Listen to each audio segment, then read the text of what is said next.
কি হলো? গৌরদেবী কি যেন ভাবছে মনে হচ্ছে। কিরে, তুই কি কিছু ভাবছিস?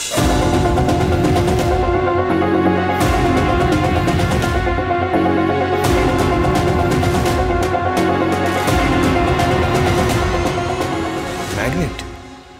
কিন্তু ম্যাগনেটের সঙ্গে কিসের কানেকশন? আমি যেটা ভাবছি সেটা যদি সত্যি হয় তাহলে আমি বুঝতে পেরে গেছি কি করে মায়ের মুকুট চুরি করা হয়েছিল।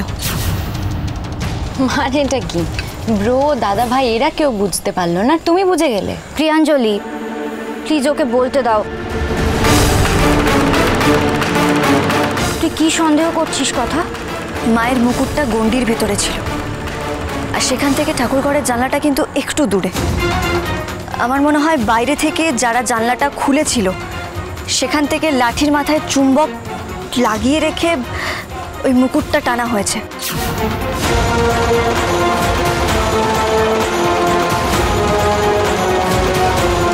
কারণ তার আগে থেকে ওরা মুকুটের মধ্যে লোহাটা লাগিয়ে রেখেছিল, আর চুম্বক তো সাধারণত লোহাকে আকৃষ্ট করে, আর সেই কারণেই ওরা মুকুটটা খুব সহজেই নিয়ে নিতে পেরেছিল।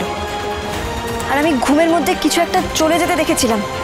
আমার মনে হয়েছিল আমি স্বপ্ন দেখছি, কিন্তু না, আমি ঠিকই দেখেছিলাম।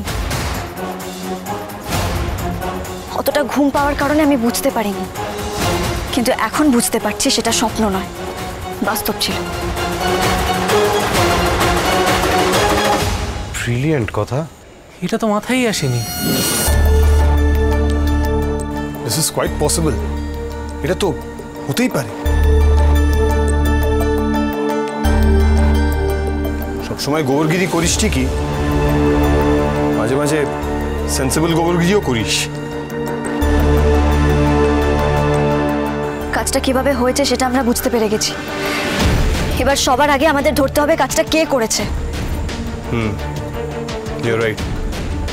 এই ব্যাপারটায় কোনো সন্দেহ নেই যে মুকুটের পিছনে যে ওই লোহাটা লাগিয়েছে সেই মুকুটটা চুরি করেছে। আশ্রমে আসল মুকুটটা ফেরত দিয়ে এই ব্যাপারটা একটু থরলি ইনভেস্টিগেট করতে হচ্ছে প্র্যাটি। অফকোর্স বিগ ব্রো, সেটা তো করতেই হবে।